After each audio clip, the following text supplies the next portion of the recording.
नमस्कार. आपले फॉलोअर्स असणारे रणवीर पाटील यांनी एक प्रश्न विचारलाय. तो तुम्ही खाली बघू शकता. त्यांचं म्हणणं आहे, की त्यांची 6 महिन्याची डाळिंबाची बाग आहे नवीन लागवड केलेली. त्यांच्या 6 महिन्याच्या डाळिंबाच्या बागेला त्याची खोड जाड करण्यासाठी, त्याचं पानं स्ट्राँग करण्यासाठी, त्याची काडी स्ट्राँग करण्यासाठी कुठली स्लरी वापरावी हा त्यांनी प्रश्न विचारला. तर त्यांना मी एक शिफारस करेन मुख्य अन्नद्रव्याच्या स्लरीची.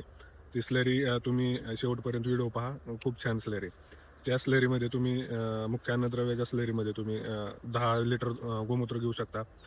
20 किलो तुम्ही शेण घ्या. 15 किलो तुम्ही निंबोळी पेंट, चांगल्या प्रकारची निंबोळी पेंट घ्या.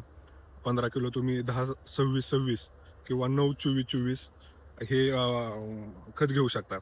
त्यात तुम्ही 100 ग्रॅम सायट्रिक ॲसिड हे 200 लिटर पाण्यासाठी कॉम्बिनेशन आहे. गोमूत्र 10 लिटर, 20 किलो शेण, 15 किलो 9-24-24 किंवा 10-26-26 आणि 15 किलो तुमची निंबोळी पेंट आणि 100 ग्रॅम सायट्रिक ॲसिड.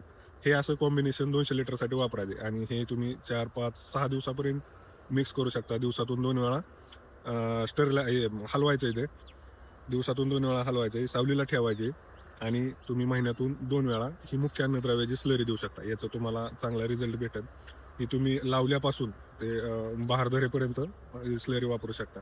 याचा रिझल्ट तुम्हाला तुमची काडी स्ट्रॉंग होईल, पानं चांगली पडतील, तुमचं खोड मजबूत होईल. यासाठी ही स्लरी आहे. धन्यवाद.